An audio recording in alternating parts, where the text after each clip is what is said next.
So this is the LEGO Technic Skyline R34 from Too Fast, Too Furious. It was featured in the beginning of the movie, driven by none other than Paul Walker. It was released back in May of 2025 and features a new drift feature which has never been seen on any Technic car before.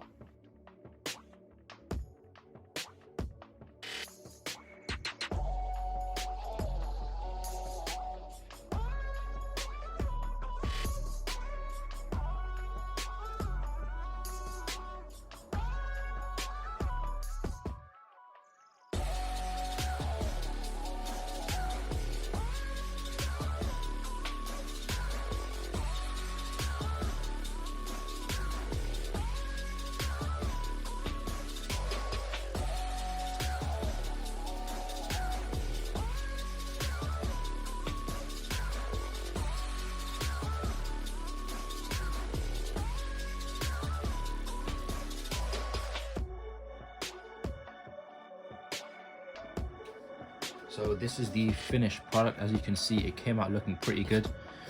The set does have a large number of stickers which can be seen all along the side of the car. It's got opening doors on either side. You can also open the bonnet, and inside you'll see a flat 6 engine which does work if you move the car back and forward. It doesn't use the conventional pistons, but some new yellow pieces have been used. On the front here you've got the GT-R logo, which is also a sticker. The only printed pieces that you have in the car are these rear fenders right here. Most of the other decals that you see are just basically just plain stickers. On the front here you do have some nice detail with the grille, the GT-R symbol.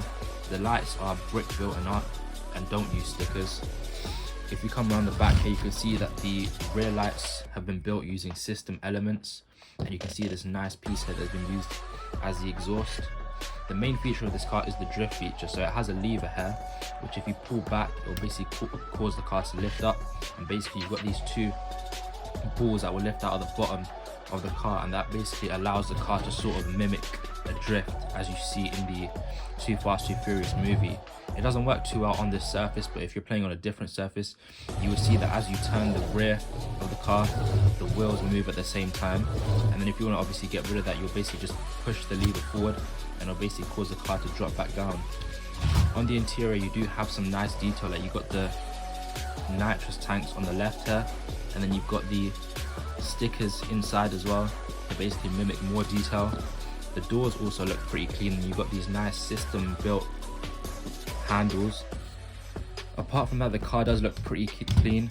I would definitely recommend it if you are a fan of the Fast and Furious franchise, as it looks incredibly good. It also does feature working suspension on both front and rear, and there is decent travel when actually pushing the car down. It doesn't sit too high to make the car look unrealistic. It basically is as perfect as they could get it. You also have hand of God steering, which does also turn the steering wheel in the middle. And the rear does open, but there's nothing inside. It's just basically just some empty space. The curvature of the rear end of the car does come together pretty well.